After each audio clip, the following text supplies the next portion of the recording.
The elements or the instruments of teaching in asynchronous mode are not new to most of us, as we all have been using internet for already decades. Nevertheless, they might require certain practice, some training to be used in your course design. We are briefly presenting here the basic toolkit of asynchronous course. The contents of the course is in general delivered by videos, like the video you are watching right now. But in our busy life, many learners will listen to your lectures while driving a car, so the audio tracks or podcasts can also be a very good alternative, especially when the visualization is not so critical to your course. And of course, old good textual materials. A standard set of assessment elements includes quizzes, polls, games, and assignments. Quizzes are so nice and simple interactive tool that we often use them in face-to-face or synchronous teaching. The only problem with quizzes is that the learner is to choose an answer among given options. And this is not always the best framework of assessment when a discussion or an answer to an open question is expected, when you want to follow the logic of the learner. Polls are primary form of quizzes which are used to collect the opinion, the feedback of the audience. In fact, it is a not assessment tool.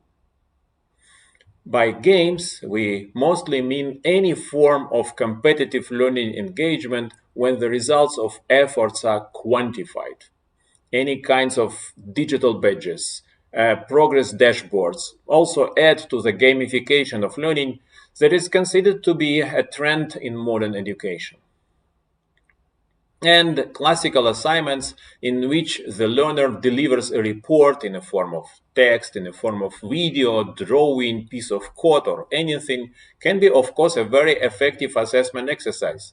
But in contrast with all the previous tools, it has to be more carefully designed in order to automate the evaluation as much as possible, unless we plan to bury ourselves in assessing hundreds of essays or project reports. Any communication tool can be used as a delivery instrument, from classical emails to instant messengers. We recommend to design a communication platform or a workspace for the course rather than rely on a regular email service or even a chat channel. It can be a common access platform of Google or YouTube, or a course workspace with a discussion forums, chats, document exchange services such as Slack or Rocket Chat. All learning platforms such as Moodle, edX, or Cefe have a built-in communication system. And any social network such as Facebook can also be used for the same purpose. And the latter has such an advantage that the teaching group can be easily open to the public, increasing course visibility. This figure represents the interaction scheme of the learner, who is in the center of the picture, with course materials, the teacher, and with other learners. The most efforts of preparation of asynchronous teaching turn out to be the design of learning scenario or the interactions of the learner with course element, the contents. In contrast with traditional class, the instructor is not able to help the student directly when she or he is interacting with the course. That is why the student of asynchronous class feels lost and lonely very often. The interactions with the teacher help a lot, but most probably cannot be used too often if the amount of learners is high. That is actually the case in asynchronous teaching.